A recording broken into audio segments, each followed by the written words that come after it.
स्वराज मराठीमध्ये आपलं स्वागत आहे। सर्वसामान्यांचा आवाज, निर्भीड, बेधडक, स्वराज मराठी।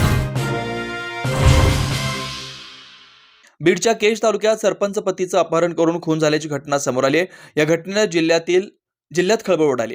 केज तालुक्यातील मस्साजोग येथील संतोष देशमुख यांचं अपहरण करण्यात आलं। काही तासानंतर त्यांचा मृतदेह परिसरात आढळून आला।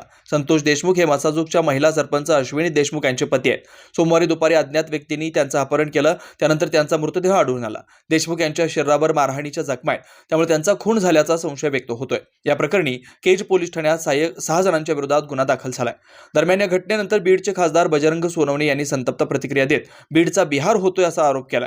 सदरील घटना घडल्यानंतर पोलिसांशी स्वतः संपर्क करून देखील कोणताही प्रतिसाद मिळत नसल्याचं सोनवणे यांनी सांगितलं। तर मुख्य आरोपींना अटक करण्याची मागणी खासदार सोनवणे यांनी केली।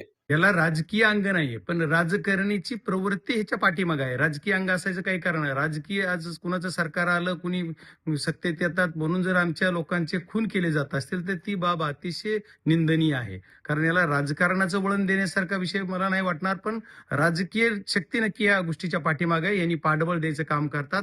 ह्या ज्या लोकांनी केलं या लोकांचे लवकरात लवकर तपास करून त्या लोक कुणाचे संबंधित आहेत आणि त्यांचे कॉल लेटर घेतले पाहिजेत आणि कॉल डिटेल मधून जे कोण त्याच्या पाठीमागे आहे त्यांच्यावर गुन्हा नोंद झाला पाहिजे। 302चा गुन्हा होईल, खंडणीचा गुन्हा होईल, पण जे कोणी पाठीमागे आहेत, आमच्याकडे खोटे गुन्हे केले जाते, त्या खऱ्या गुन्ह्याला तरी न्याय बीड जिल्ह्यात एसपी आणि पोलीस यंत्रणा देणार का? हा माझ्या तुमच्या दृष्टीतून मला महत्वाचा प्रश्न विचारायचा।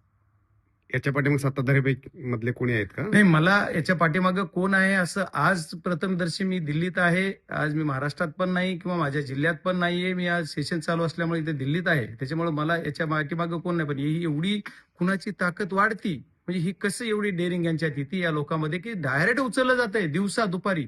असं जवळजवळ 3 गाड्या आहेत, त्याची स्वतःची 4 व्हीलर आहे स्कॉर्पिओ, ती फोडली जाते आणि त्याला गाडीतून उचलून किडनॅप केलं जात आहे। तिथून नेऊन 20, 25, 30 किलोमीटरवर त्याला डायरेक्ट मारलं जाते, खून करून त्याला टाकली जाते त्याची बॉडी। म्हणजे एवढी डेअरिंग वाढती, ही कुणाच्या तरी वरदास्ता असल्याशिवाय करायची डेअरिंग नाहीये। ही बीड जिल्ह्यातलं हे बिहार करायचं काम या लोकांनी केलेलं आहे, त्याच्यामुळे याला कुठंतरी कंट्रोल झाला पाहिजे। पोलीस यंत्रणेनं लवकरात लवकर याच्यावर कंट्रोल करून ही जो काय कायदा सुव्यवस्थेचा प्रश्न निर्माण माझ्या तालुक्यात होतोय, ह्या सर्व गोष्टीला लवकरात लवकर हँडल केलं पाहिजे आणि पोलिसांनी लवकर खरा तो गुन्हेगार समोर आणला पाहिजे, ह्याच्या पाठीराख्याला सुद्धा समोर आणलं पाहिजे।